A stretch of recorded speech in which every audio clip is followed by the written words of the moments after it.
माझा हात रिकामा, काहीतरी काम द्या.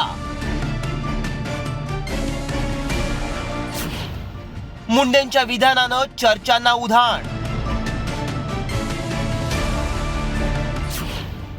जरांगेंनीही लगावला खोचक टोला. पण आता रिकामं ठेवू नका.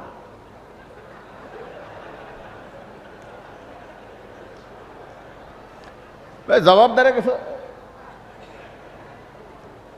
हीच विनंती करतो. ऐकलत, माजी मंत्री धनंजय मुंडेंनी आपल्याच प्रदेशाध्यक्षांकडे काहीतरी काम देण्याची मागणी केली आहे आणि त्याला कारण ठरलंय 6 महिन्यांपूर्वी मंत्रिपदाचा राजीनामा दिल्यानंतर आलेला निवांतपणा. मंत्रिपद गेल्यानंतर विजनवासात गेलेले धनंजय मुंडे आरक्षणाच्या मुद्द्यावरून पुन्हा राजकारणात ऍक्टिव्ह झाले असले तरी त्यांच्याकडे पक्षाची किंवा कुठल्याच कामाची ठोस जबाबदारी नाही. त्यातच आता मुंडेंनी काम देण्याची मागणी केल्यानं राजकीय वर्तुळात अनेकांच्या भुवया उंचावल्या. पुन्हा एकदा तटकरे साहेबांचं मी मनपूर्वक अभिनंदन करतो आणि कायम आम्हाला मार्गदर्शन करत राहावं. चुकलो तर कान धरावा, नाही चुकलो तर चालतं.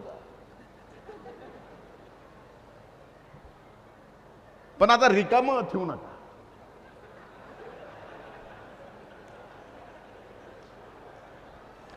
जबाबदारी कसं हीच विनंती करतो. मात्र धनंजय मुंडेंच्या या मागणीनंतर अंजली दमानिया आक्रमक झाल्यात. मुंडेंना सार्वजनिक कामांशी संबंधित कोणतीही जबाबदारी देऊ नये अशी मागणी केली आहे. तर जरांगेंनी मुंडेंसाठी रोजगार हमीचा पर्याय सुचवलाय. धनंजय मुंडे यांना जनतेच्या कुठल्याही कामापासून दूर ठेवावं असं माझं स्पष्ट मत आहे. त्यांचा आता वेळ जात नाहीये, मला काहीतरी काम द्या असं त्यांनी साकडं आता तटकरींपुढे घातलंय. पण जनतेच्या कुठल्याही पदावर हा व्यक्ती परत आला नाही पाहिजे. विरोध करा, आम्ही कामावर जाईन मला बराचसे काम आहे. हा तरी काम आहे, ती कामा हा प्रश्न आहे का काय, ते राजकीय प्रश्न आहे. तिथलं काही करू काय, आपल्याला काय त्याची देणं घेणं नाही ना. मराठ्याच्या वाटत जायचं नाही.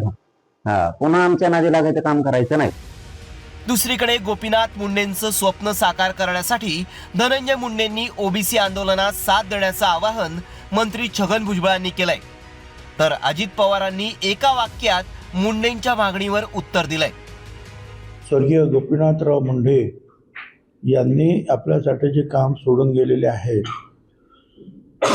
ओबीसीचं आरक्षण करणे, ते काम मात्र जे आहे आणि त्याच्यामध्ये आपण सहभागी झालं तर बरं आहे. त्यांचं पण स्वप्न पूर्ण होईल. धनंजय मुंडे यांच्याकडनं तटकरेंना विनंती केली गेलेली आहे की मला कुठेतरी काम द्यावं, काहीतरी जबाबदारी द्यावी, अशामुळे मागणी केली. त्यांच्या विनंतीचा मान केला जाईल, सूचनांचं पालन केलं जाईल.